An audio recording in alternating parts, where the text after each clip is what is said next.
Hello everyone, welcome to the class. Please मेरे channel को like share and subscribe जरूर करें। Today we are doing solutions of a pair of equations की table आज हम कर रहे हैं।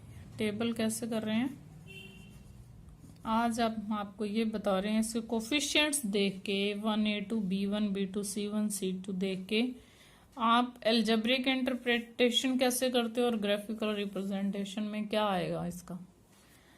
देखो, आपको टू जनरल इक्वेशन दी हुई हैं। A1x B1y plus C1 equal to 0। A1 B1 C1 ये सब क्या हैं? कोफिशिएंट्स हैं XY के और रियल नंबर्स हैं ये A2 B2 C2। तो if A1 by A2 is not equal to B1 by B2, अगर ये दोनों इक्वल नहीं है, पहले से ही इक्वल ही नहीं आ रहे हैं A1 A2, आपने करके देख लेने हैं। अभी आपको एक एग्जांपल भी लेके दिखाएंगे तो उससे आपको क्लियर हो जाएगा सम। कैसे? जैसे मान लो x minus 2y is equal to 0 है और यहाँ पे 3x plus 4y minus 20 equal to 0 given है। तो यहाँ पे A1 बाई A2 क्या है?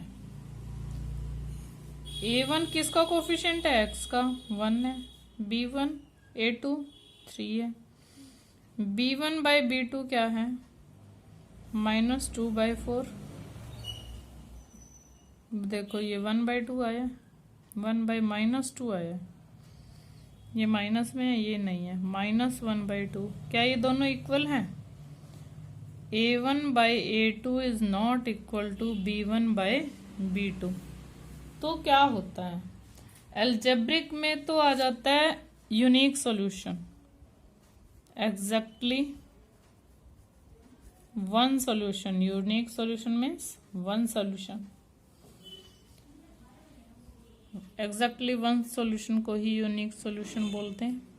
और ग्राफिकल में जब वन सॉल्यूशन है, it means two lines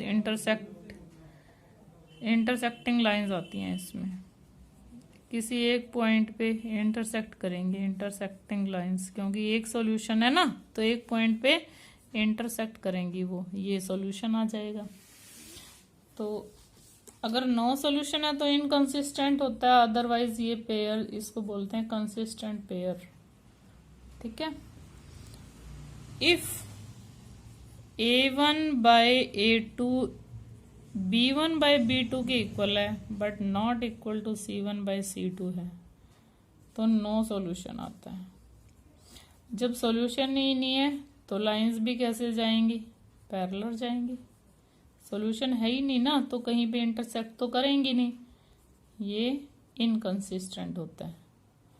no solution हो तो इनकंसिस्टेंट होता है। क्लियर? और if A1 by A2 B1 by B2 equal to C1 by C2 हो तो इनफाइनाइटली मैनी सॉल्यूशंस होते हैं। Infinitely many solutions. Clear? Infinitely many solutions होते हैं। तो ग्राफ पे कैसे होगा? ग्राफ पे इनकी एक ही लाइन जाएगी, सिंगल लाइन, दोनों की एक ही लाइन आएगी और उसको बोलते हैं कॉन्सिडेंट लाइन, क्योंकि तीनों इक्वल है ना। कॉन्सिडेंट लाइन्स आएंगी तो इसको भी कंसिस्टेंट बोलते हैं, consistent pair of equations. Inconsistent कौन सा होता है? जिसका कोई सॉल्यूशन नहीं होता, वो इनकंसिस्टेंट होता है। अब आप इसका देखो क्या आ गया फिर इसमें यूनिक सॉल्यूशन आ गया और इसमें इंटरसेक्टिंग लाइंस आ गई, और क्या आ गया इसका? कंसिस्टेंट पेयर है। ये कंसिस्टेंट है या इनकंसिस्टेंट? अब सेकंड एक और एग्जांपल हम देख लेते हैं। लेट यहाँ पे दिया हुआ है 2x plus 3y minus 9 is equal to 0। 4x plus 6y minus 18 is equal to 0। देखो, A1 बाई A2 क्या है? इसमें 2 बाई 4 1 बाई 2 आ गया, 1 बाई 2। B1/B2 क्या है 3/6, ये भी क्या आ गया 1/2। C1/C2 क्या है -9/-18, क्या है 1/2। A1/A2 is equal to B1/B2 is equal to C1/C2 आया है। देखो क्या है, तीनों इक्वल हो तो infinitely many solutions, infinitely many solutions आए हैं। तो कौन सी लाइन होगी, एक सिंगल लाइन, दोनों लाइनें एक दूसरे के ऊपर ही आएंगी, कोइंसिडेंट लाइन। अब आप इनका जब सॉल्यूशन निकालने लगोगे तो वो सेम ही सॉल्यूशंस आएंगे ना दोनों इक्वेशंस के। जो इसका आएगा x 1 और 2 इसमें आया तो उसके भी 1 और 2 ही आएंगे। और फिर ये भी क्या है, कंसिस्टेंट पेयर है। एक एग्जांपल और ले लेते हैं हम पैरेलल लाइंस का। x + 2y - 4 is equal to 0 है, 2x + 4y - 12 is equal to 0 है। देखो A1/A2 क्या है, इसमें 1/2 है, क्लियर है 1 2। B1/B2 क्या है 2/4 है, 1/2 है। पहले दो तो इक्वल हैं बट थर्ड के इक्वल हैं क्या, C1/C2 क्या है -4/-12, तो क्या आया 1/3। यानी कि A1/A2 is equal to B1/B2 but not equal to C1/C2। तो क्या हुआ, नो सॉल्यूशंस, इसका कोई सॉल्यूशन ही नहीं है। तो लाइंस पैरेलल चली जाएंगी, कहीं पे टच नहीं करेंगी। और जिसका नो सॉल्यूशन हो वो इनकंसिस्टेंट होता है, inconsistent pair of solution equations, pair of equations. Yes, clear. अब हम करेंगे 3.6। 3.5 में से इस बार क्रॉस मल्टीप्लिकेशन मेथड डिलीट हुआ है, पूरी 3.5 डिलीट आई थिंक नहीं हुई है। इसको मैं कंफर्म करके फिर 3.5 के जो सेकेंड सम है that is very very important based on this table, जो भी हमने टेबल की है। तो अब हम कर रहे हैं एक्सरसाइज 3.6। एक्सरसाइज 3.6 में आपको इक्वेशंस दी हुई हैं फ्रैक्शन में, 1/2x 1 + 1/3y is equal to 2 given है, 1/3x + 1/2y is equal to 13/6, ये गिवन है। तो अब हम क्या करें, अब हम इसको reducing them to a linear pair, इसको लीनियर पेयर में चेंज करेंगे हम। कैसे चेंज करें, देखो जो 1/x है या 1/y है, लेट 1/x को आप p ले लेते हैं और 1/y को q ले लेते हैं। देखो 2 तो नीचे ही है, अभी डिनोमिनेटर में ही है 2। कुछ बच्चे क्या करते हैं, इसको 2p लिख देते हैं। ये 2p नहीं बना अभी बच्चे, देखो ये जो है 2 तो नीचे ही है, p/2 है ये, प्लस 3 नीचे ही रहेगा। 1/y को क्यों बनाया आपने, q/3 है /2। हमने इक्वेशंस को चेंज कर लिया, 3 नीचे ही रहेगा अभी, p/3 q/2 is equal to 13/6। अब हम इनका ऐसे करते हैं, एलसीएम ले लेते हैं। एलसीएम से इजी हो जाएगी ना ये, इसका जो नीचे 2 और 3 है वो हट जाएगा। हमने इसी को रिमूव करना है। 6 एलसीएम आता है 2 और 3 का, 2 से डिवाइड किया 3p, 6 को 3 से डिवाइड किया 2q, 6 2 जा 12। और यहाँ भी 6 एलसीएम लेते हैं, 2p + 3q is equal to 6 1 जा 6 13। अब आपकी बिल्कुल सिंपल इक्वेशंस आ गई हैं जो आप इजीली सोल्व कर सकते हो। 2p + 3q is equal to 13। अब आप इसको एलिमिनेट कर रहे हो, किससे, p एलिमिनेट करना है तो p के कोफिशिएंट इक्वल कर दोगे, क्यू को एलिमिनेट करना है तो क्यू के कोफिशिएंट इक्वल कर देते हैं। अगर हम पी की वैल्यू पहले निकाल रहे हैं तो क्यू को एलिमिनेट कर देते हैं। क्यू को एलिमिनेट करने के लिए देखो ये 2 है ये 3 है, दोनों को 6 बना सकते हैं हम। अगर हम इसको 3 से मल्टीप्लाई कर दें और इस इक्वेशन को 2 से मल्टीप्लाई कर दें। अब हम पूरी लाइन नहीं लिखेंगे कि मल्टीप्लाइंग दिस बाय, उसमें बहुत टाइम खराब होता है। तो आप ओनली यही लिखोगे multiply 3 multiply 2, this is equation number 1, this is equation number 2। इसको थोड़ा दूर हट के ही लिखना होता है। 3 से मल्टीप्लाई करोगे बट सारी इक्वेशन को करोगे।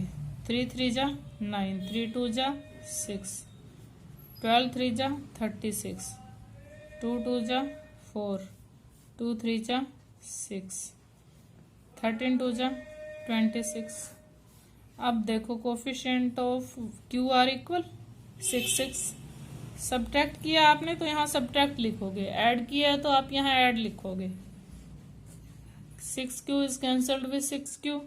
9p में से 4p को माइनस किया, 5p। 36 में से 26 को माइनस किया, 10p is equal to 10/5। p की वैल्यू हमारे पास आ जाती है।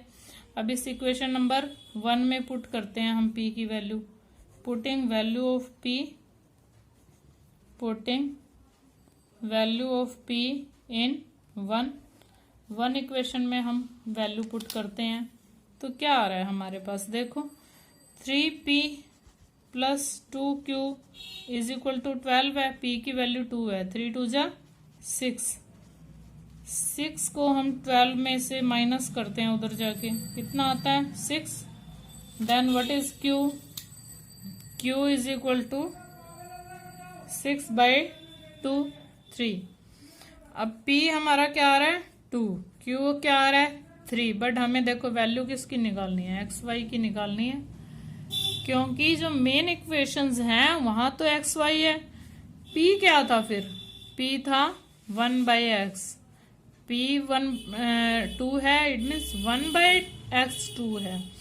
q किसकी वैल्यू है 1/y की, q3 का मतलब क्या है 1/y की वैल्यू 3 है। और we can say x is equal to, इसका दोनों के रेसिप्रोकल कर दें, इसका रेसिप्रोकल और इसका भी reciprocal. y is equal to 1/3। x की वैल्यू क्या आई है 1/2, y की वैल्यू क्या आई है 1/3। क्लियर। नाउ सेकेंड सम,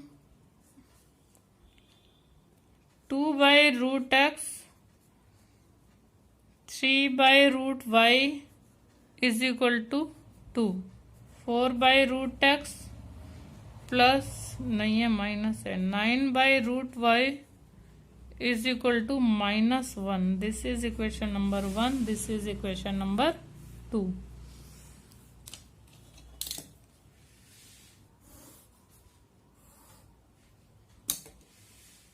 हम अब क्या करते हैं, देखो √x है 1/, में है ना, let 1/√x is equal to p, 1/√y is equal to q।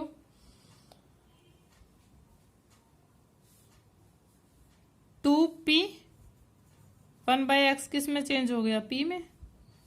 अब देखो 2 और 3 ना ऊपर ही हैं तो ऊपर ही रहेंगे, इसमें नीचे थे इसलिए नीचे लगाए थे। आपने 2 और 3 का कोई स्पेस चेंज नहीं करना, जहां है वहीं रहेंगे। ये न्यूमरेटर में है तो न्यूमरेटर में रहेंगे, डिनोमिनेटर में हो तो डिनोमिनेटर में रहेंगे। 4p minus 9q is equal to -1। Equation number 1, equation number 2। देखो कोफिशिएंट्स किसके इक्वल करें, अगर आप करते हो q के इक्वल तो इसको 3 से मल्टीप्लाई कर दोगे, q के इक्वल करेंगे 3 से मल्टीप्लाई करते हैं, बस यहाँ मल्टीप्लाई में 3 लगाएंगे हम और कुछ नहीं लिखेंगे। यहाँ पे कोई बहुत लंबी वाली लाइन लिखोगे तो आपका एग्जाम में टाइम खराब हो जाएगा। इसको करो आप इसी के नीचे लिख लेंगे, प्लस 3 से कर रहे हैं ना, 3 2 जा 6 आया है, सॉरी 3 3 जा 9q। हम q के कोफिशिएंट्स इक्वल कर रहे हैं, 3 2 जा 6, माइनस का 9 प्लस का 9 कैंसिल हो गए। तो हमने यहाँ पे एडिंग किया है, एक सम तो एडिंग वाला भी आना ही चाहिए बीच में, सारे सब्ट्रैक्टिंग वाले आ रहे थे ना अभी तक। अब देखो यहाँ माइनस है, यहाँ प्लस है, पहले से ही डिफरेंट साइन है और हमने क्यू के कोफिशिएंट इक्वल किए हैं, तो यहाँ पे एडिंग लिखेंगे क्योंकि हमने साइन चेंज नहीं करना अब कोई भी। तो यहाँ भी साइन चेंज नहीं हुए, तो क्या आया 10p। 6 minus 1 5, p is equal to 5/10, 1/2। p की वैल्यू क्या आ रही है 1/2। q की वैल्यू निकालो आप, इक्वेशन नंबर 1 में पुट करते हैं। 2p plus 3q is equal to 2 है, p की वैल्यू 1/2 पुट कर दो, plus 3q is equal to 2, cancel, 3q is equal to 2 minus 1, 3q is equal to 1, q is equal to 1/3, q is equal to 1/3। देखो अब आपके पास p और q दोनों वैल्यूज हैं। p किसकी वैल्यू थी 1/x की वैल्यू थी, p की वैल्यू जो है वो 1/√x की वैल्यू है। तो इनके दोनों के रेसिप्रोकल लिखो, we can say √x is equal to 2। अब रूट को हटाना है तो क्या करेंगे, स्क्वेयरिंग करेंगे, तो x इज इक्वल टू क्या आ गया 4। q की वैल्यू 1/3 आई है, q किसके इक्वल है, q इज इक्वल टू 1/3 और we can say that 1/√y is equal to 1/3 और √y is equal to 3। Square करो, हम इसका भी स्क्वेयर करते हैं, 3 3 जा 9। x की वैल्यू क्या है 4, y की वैल्यू क्या है 9। Clear, this is the answer, x is equal to 4, y is equal to 9। इसके 2 पार्ट्स किए हैं अभी हमने, बाकी पार्ट्स नेक्स्ट वीडियो में करेंगे। प्लीज मेरे चैनल को लाइक शेयर एंड सब्सक्राइब जरूर करें। Thanks and have